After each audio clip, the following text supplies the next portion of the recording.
Senators, honourable senators, the C-45 proves that you can't make a silk purse from a sow's ear. But God knows we tried. We moved 19 government amendments, actually with nearly 4 dozen amendments in all, moved by our caucus and the ISG. I hope that we are returning the message with Senator Carignan's amendment.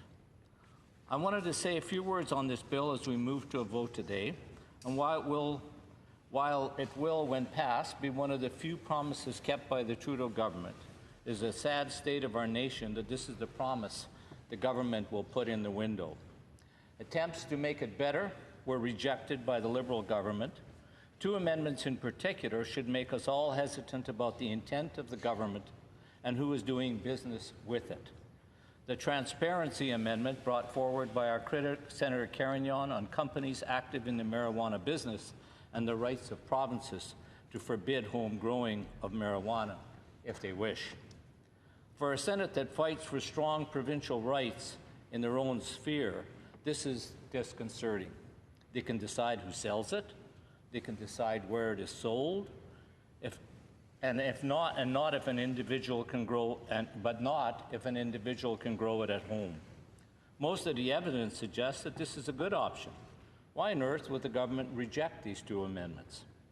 I believe 50 years from now, if not sooner, the government of Canada will be apologizing to the Canadian people for the havoc this bill will have brought to our nation. I find it amazing how the Liberal Party says it makes science-based decisions, except when it doesn't suit them to do so. Let's clear all the smoke away, if I can use that term, and admit that we know the following. Brain damage occurs in the brains of young smokers of marijuana, those below the age of 25. We know cannabis today is more powerful than it was decades ago. We know that police are not prepared to deal with driving under the influence of marijuana. We know more people will die on the highways, most of them innocent victims of another vehicle. And we know that criminals will now be selling legal drugs, as Senator White so strongly addressed in his speech, to underage teens. Senator Pratt says, well, what about alcohol? Well, what about it? Look at the misery caused by drunk driving. All across us on the roads we drive, all the clinics, and this is from something that at least has some redeeming social value. Most people drink without the intention of getting drunk, while marijuana intake is the opposite of that. People smoke to get high. Smoking in most cases leads to immediate intoxication.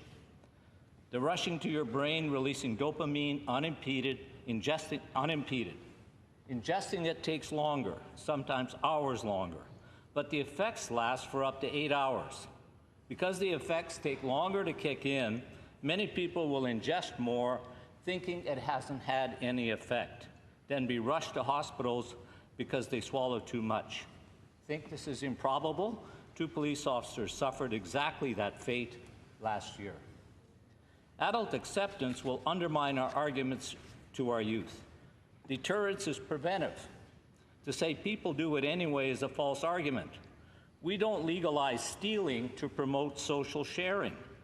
Education is the solution we should try as a decriminalized drug, not something you buy at a local pot bistro.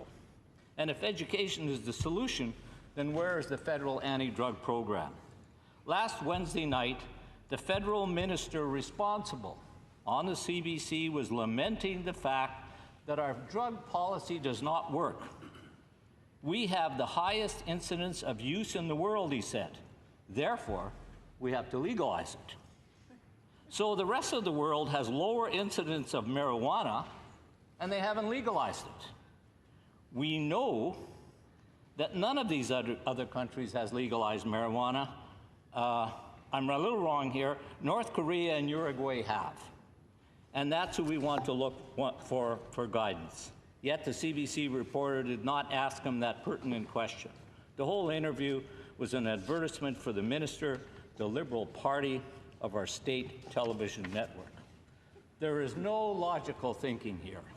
This policy is the result of a third-party candidate responding to a press question in BC before the last election. Then, in response to a question on decriminalization, Trudeau said, no, we'll legalize it. No study, no party policy, no medical evidence. A vote grab. There are two people leading our legalization efforts. Mr. Blair, who draws totally illogical conclusions, and Trudeau, who believes in spontaneous policy announcements. At the end of all the work done in this place, the only amendments rejected were substantial. All the amendments were rejected that were substantial. Then they have the nerve to say that they accepted amendments from the Senate. Technically, yes, but in actual fact, no. Accepted were those prepared by the Government of Canada themselves. Trudeau blames the Senate for the slow passage of the bill. He needed the time to fix the bill, though, with his own technical amendments. The only reason the Canadian public knows anything about this bill is the work of the Senate, and I include all senators who were opposed and supported this bill. This debate put a lie to those wishing to get rid of the official opposition. Senator Harder has a habit with nearly every controversial bill that is debated in this chamber to act like nothing like this has ever happened before. This Senate has been studying bills and doing studies for 150 years, and it is an insult to all those before us to say, wow, look at the great job we're doing as independent senators. Then they turn around and vote for the bill that includes a few of the amendments that we passed. I'm here to tell you that serious debate in this place, and I've been here for 25 years, happened all the time and long before you all got here. In fact, if I were to judge, one of the best speeches in this place were given by Senator Carignan and his second reading speech on Bill C-45 in this chamber. I'm proud of him, as I am of all senators. And I'm proud of our caucus and for all the preparation that has gone into the study and debate of this bill. And I support Senator Carignan's amendment. Most, if not all, independent senators supported the bill. The official opposition forced government senators to defend their actions in committee and in this chamber. That's been good for the Canadian people, industry leaders that are going into the business of marijuana, and finally those unfortunate enough to use it. Pierre-Claude Nolan was a friend of mine, a colleague. I resent those that say we did not bring him into this debate. Senator Andrzejczyk talked about his study twice during this debate. His report was about a way forward before changing the laws. It is not a justification for what this government is doing. At the time, the Liberals were government and the majority here. It was never adopted by the Senate. It fell off the order paper. Thank you.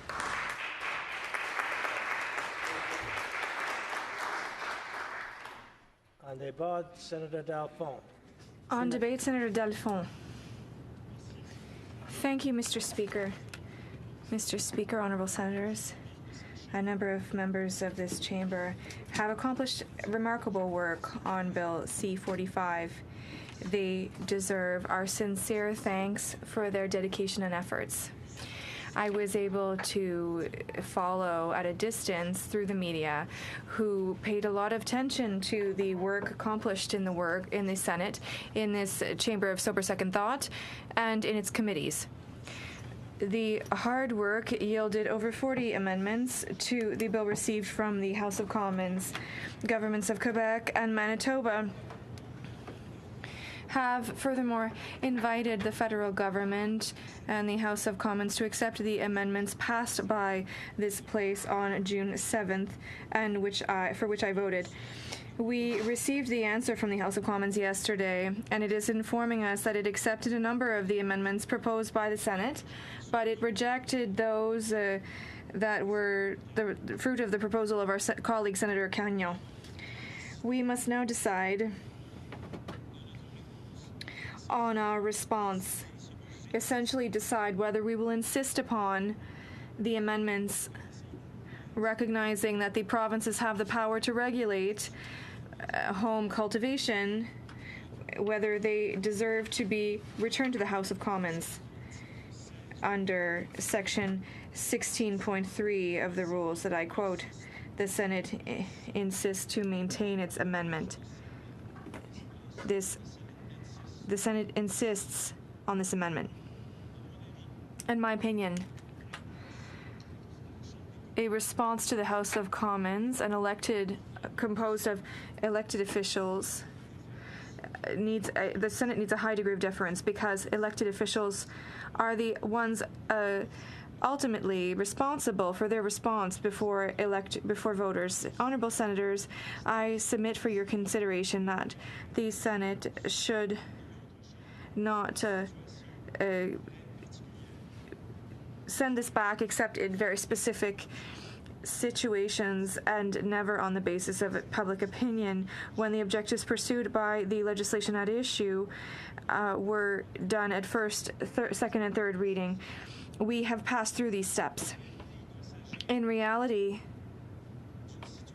it must be a situation where the governing principles, the rapport between the two places, be the upper chamber to insist on its position. Where we're talking about not the content of this bill, but the nature of the relationship we would like to establish between this House and the other House. And this, I submit humbly, should refer to different criteria than those I've listened to in the coming debates in the past minute, in the last few minutes. I know some people oppose the bills, and they have good reasons to oppose it, but this is no longer the debate. The debate has moved way beyond this. We have to define the relationship. As an independent senator, I will humbly propose to you, honorable colleagues, especially those that are part of our group of independents, that we adopt at this stage of the legislative process a principle-based approach, relying on objective criteria and not on personal, political, economical, sociological, or other views. Drawings on previous statements in this chamber from experienced colleagues, far better experienced than me, I submit, and I acknowledge, and written text by learned authors such as Professor Thomas of the University of Manitoba, I believe we need to conduct a contextual analysis using the following criteria and surely others. First, is the response, if accepted, will it result in a legislation that clearly or most likely violates the Constitution or the Charter of Rights and Freedoms? If the answer is unclear, should the task of answering that question not be left to the courts? Second question, is the purpose of the bill an election campaign issue for the government, or is it an extremely controversial issue for which voters did not give the government a mandate? Third question, does the evidence provided to both houses unequivocally show that the bill is fundamentally flawed and that the response, in part or as a whole, is thus plainly unreasonable? Next question, does the response show that the majority is abusing one or more minorities, showing contempt for language rights, demonstrating favoritism for one region at the expense of another? Last question, does the House of Commons response reject Senate amendments designed to prevent unforeseeable and irreparable damages to the national interest? En l'espèce, le seul point soulevé pour insister pour l'amendement à la réponse de la Chambre. The response from the House of Commons is a clarification about the validity of a bill passed by the National Assembly in Quebec. In that respect, my learned colleague, Senator Gagnon, seems to have demonstrated that the Attorney General of the Quebec may have very good reasons to defend the constitutional validity of the bill passed by the National Assembly of Quebec. If that is attacked, and if this bill is attacked, the decision will come back to the courts and not to the members of the Senate. the issue of the validity of the National Assembly's bill belongs to the courts of Quebec and ultimately the Appeals Court and the Supreme Court, but not to the Senate. I would respectfully submit. I trust in my former colleagues, and I hope that they will do excellent work. For all these reasons, honourable senators, I intend to vote against the amendment, and I vote that you submit that you vote in support of the response from the House of Commons. Senator Ringuette. Senator Ringuette. Thank you, Mr. Speaker. I didn't really intend to speak to this bill, but Senator Carignan opened the door to what I would like to, and thus I would like to submit my recent research. I didn't speak at first, second, or third reading, but first of all, as a Francophone from New Brunswick, I have always taken interest in how Quebec legislates the social progress components, because in my opinion, Quebec represents certainly one of the most progressive, socially progressive aspects of our country, and I congratulate it for that. So the question that I've asked myself, and that we have had discussions on a number of occasions and information on, is how is it that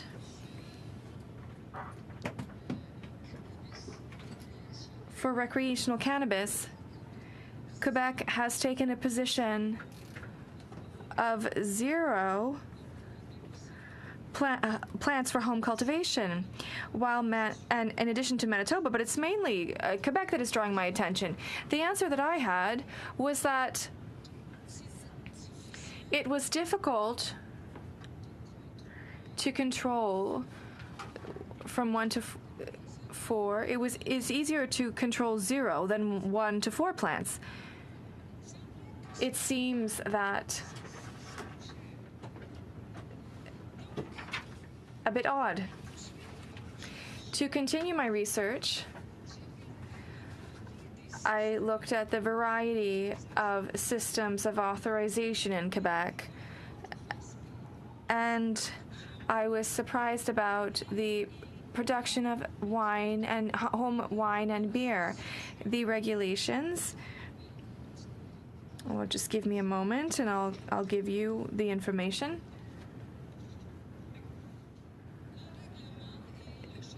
The regulation is Chapter 1-81, Act dispensing offenses concerning alcoholic beverages. It's item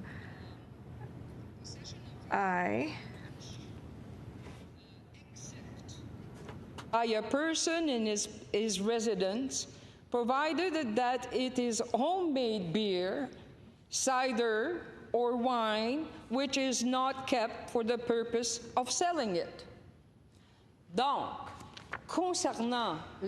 So concerning wine and beer, there's no problem producing it at home as long as the intention is not to sell it on the market. Okay, I agree fully with that. After that, I went to see what the regulations said in Quebec concerning medical marijuana, which is very tied to the subject before us. So the regulations on access to medical marijuana, which is DORS-216 to 230, which reads as following: the authorized amount is set by a health professional, and an individual who has a prescription of 2 grams a day has access to 2 plants if the person grows them outside, and up to 5 plants if they grow them inside. So you understand why I have a headache. How is it that the same province, except within a home for medical purposes up to 5 plants. But for recreational cannabis, the number is set at 0. My investigation led me to a number of friends in Quebec, and there's a bit of a problem in the system. And the problem is that everything is under the Medical Professional Association. The reality is that the progressives in Quebec who need to have medical cannabis have a great difficulty obtaining prescriptions from doctors in Quebec, and most of the time they must come to New Brunswick to get a prescription or go to BC through Skype.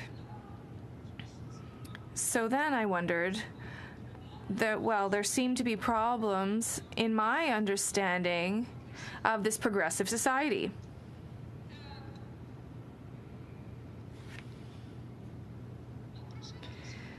My next question was,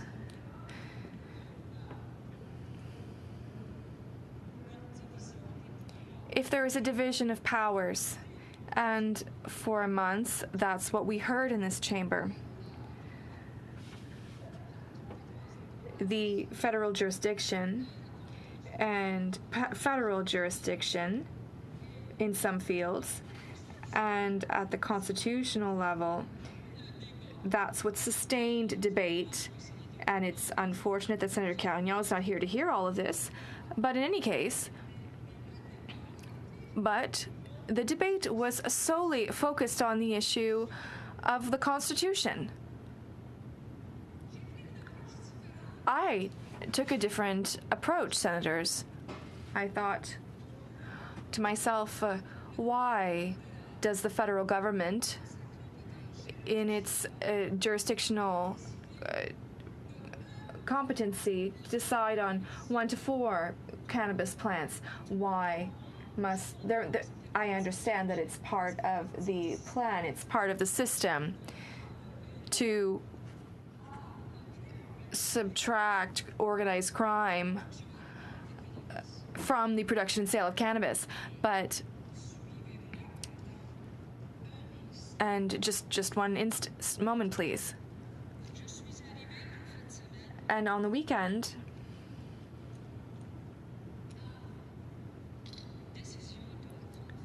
I found a ruling by the federal court, a recent decision from February 2016 in British Columbia. The issue was involving 2 individuals who could not procure or have reasonable access to medical cannabis. Interesting. So I will share with you the ruling by the federal court in February 2016. It's not February 1916, it was February 2016. And the decision is as follows. For these reasons, I find that the MMPR regime, c'est le régime du cannabis médical, that's the medical marijuana plan, S7, Charter of Rights and Freedom, and such infringement is not justified. Je poursuis. I continue.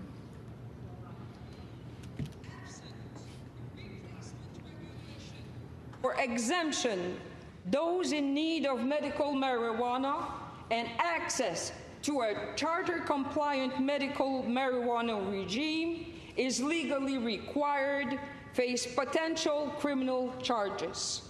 For those persons holding a medical prescription or medical authorization, however, this is a blunt instrument which may not be necessary if a charter-compliant regime were in place or different legislation was passed.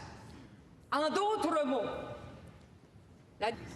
In other words, the decision by the federal court was that the plan that Health Canada had established did not correspond reasonably to accessibility to medical marijuana. And that was an infringement upon the Charter of Rights and Freedoms.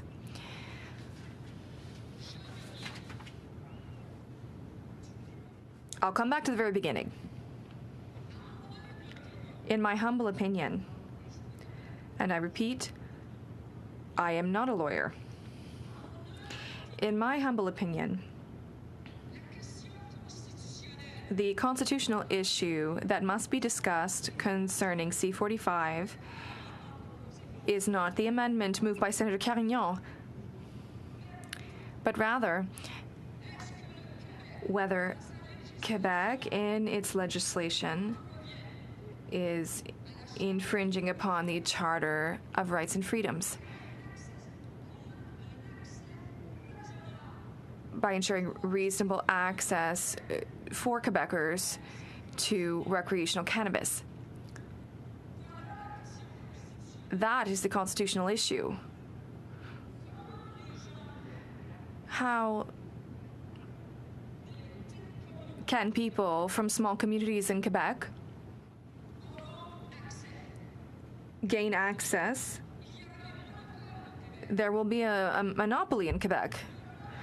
There will be a monopoly in Quebec.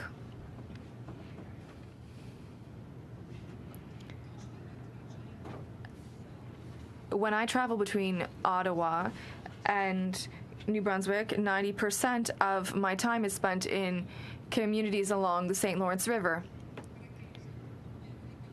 After 15 years, you'll understand why people think I've moved into their communities. I stop there so often. But I understand what they're saying. And never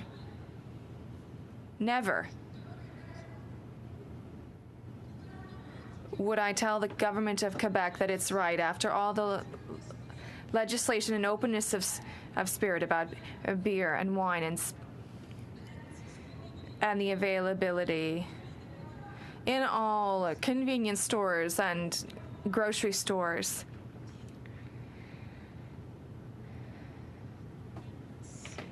Never would I have thought that there would be such a restricted understanding of people who either out of financial measures or distance will not have access, fair access, like people in the Greater Montreal region or Quebec City. To wrap up, the major constitutional issue in C-45 concerning the constitutional division of powers, that is not the issue. The major issue, and it is not up to us to answer, I agree with my colleague Senator Delphon, it's not up to us to provide a response, but the main constitutional issue in what we have before us will be the respect of the Charter of Rights and Freedoms and fair access to the product. Thank you very much.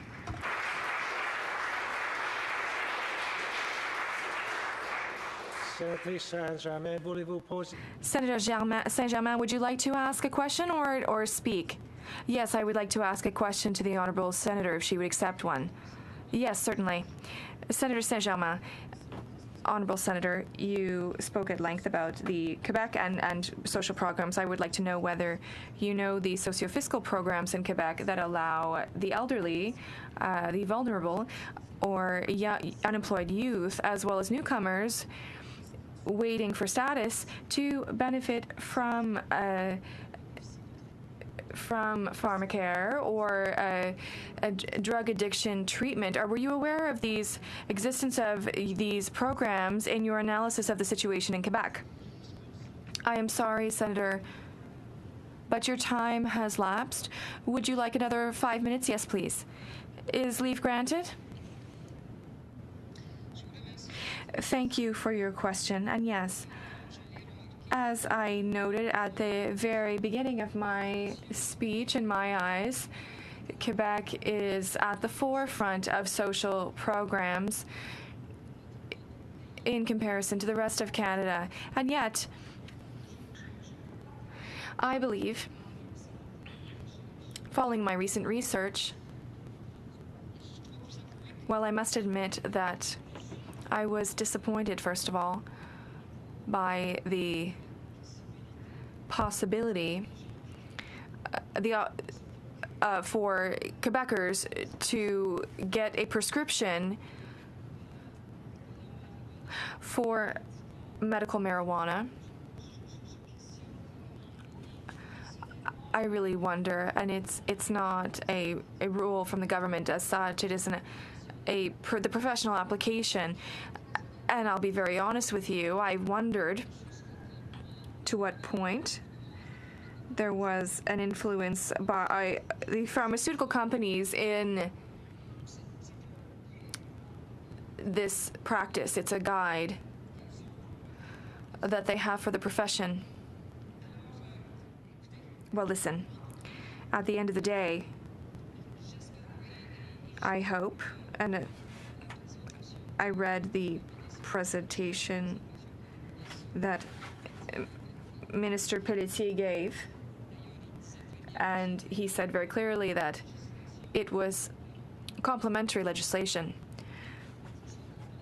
But we must remember that not only does the federal government and not only do we have a mission to look at bills and determine whether they fall into the constitutional framework and the Charter of Rights and Freedoms, the Constitution and the Canadian Charter do not apply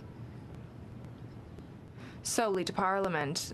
They also apply to all provincial legislations and territorial legislatures and to all Canadians. Therefore, I must admit that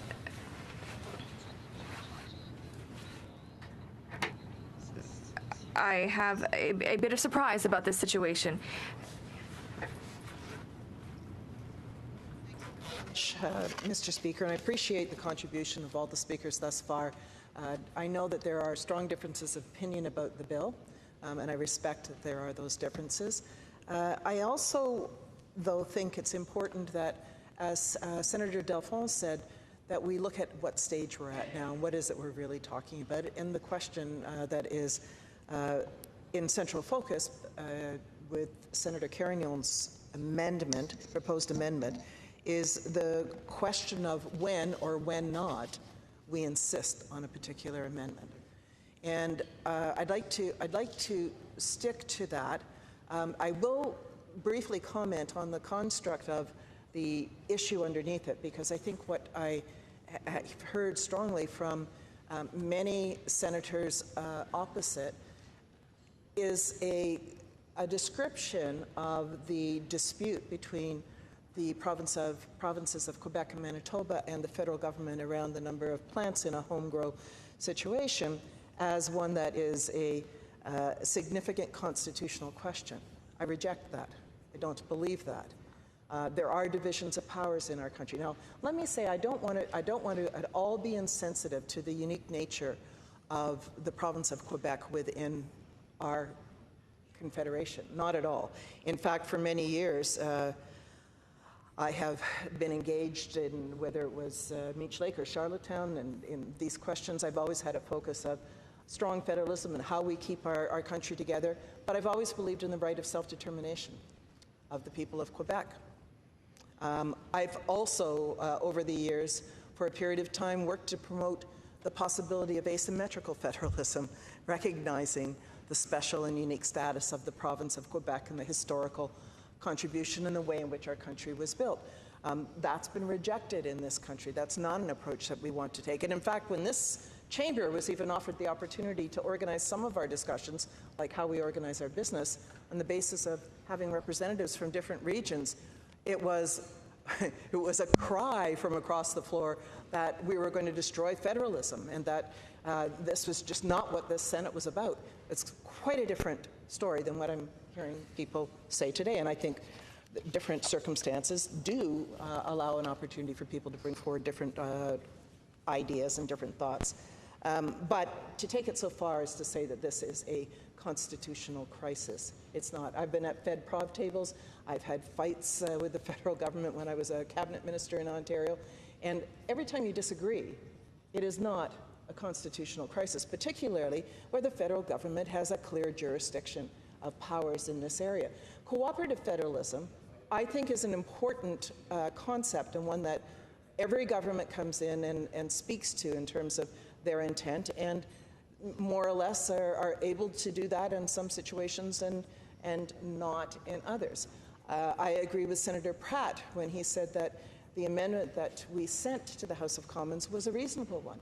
I don't disagree with engaging in provinces in a different way, in a more cooperative federalism, but the government has taken a decision to say no to that. And, you know, having sat, again, at a cabinet table, I understand that part of what will be motivating them, there's several motivations, but part of it will be to declare where they do have the clear power and primacy, and to defend that on the part of the federal government, whether it is this particular Liberal government, whether it is a government of any other political stripe in the future. So I respect they have the right to do that. I respect that they took that recommendation to the Parliament and that the Parliament has passed the message that was sent back to us, and it was passed including votes from a number of Quebec MPs. So I just don't want us to blow this out of proportion. That might suit some people's agendas, but I don't think it's helpful in this country at this time, particularly when we are looking at the issues that we are facing in our own provincial-to-provincial relations with the federal government around pipelines and other issues. There's a lot of things going on here. I also believe that I agree with Senator Delphone completely when he said, at this point in time, our job is to determine whether or not we are going to insist on an amendment that was in the message that we sent to the House and was not in the message that was returned to us, and that we should approach that on a principle-based question of to when or when not insist on a Senate's amendment. I think there is nothing in here that is constitutionally non-compliant, charter non-compliant. It isn't discrimination among regions. There isn't a particular impact when you take it down to all of the regulatory powers that the provinces have been given and the flexibility under this legislation, and what it comes down to at the end of the day, which set of principles and how people view federal-province relationships, but with respect to the content, one plant. I truly think that a rational and non-partisan approach to looking at those principles is important for all of us to gauge in.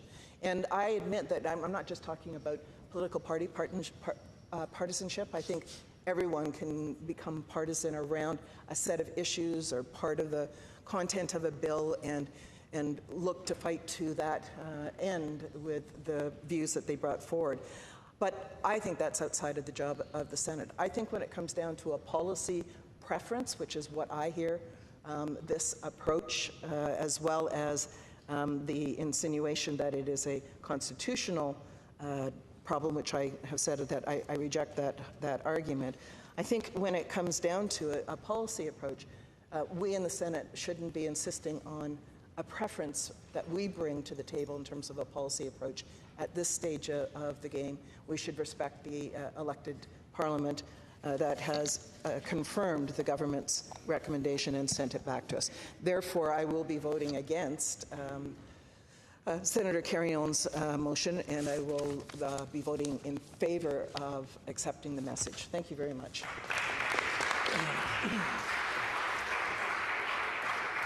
Our Senator is ready for the question. An amendment that was moved by the Honourable Senator Carignan, seconded by the Honourable Senator Anderchuk, that the motion be not now adopted, but that it be amended. 1. May I dispense? Is it your pleasure, Honourable Senators, to adopt the motion? No. All those in favour of the motion will please say yea. Yea. All those opposed, the nay. Nay. In my opinion, the nays have it. I see 2 senators rising. Do we have agreement on a bell? 30 minutes? 5:32. The vote will take place at 5:32. Call in the senators.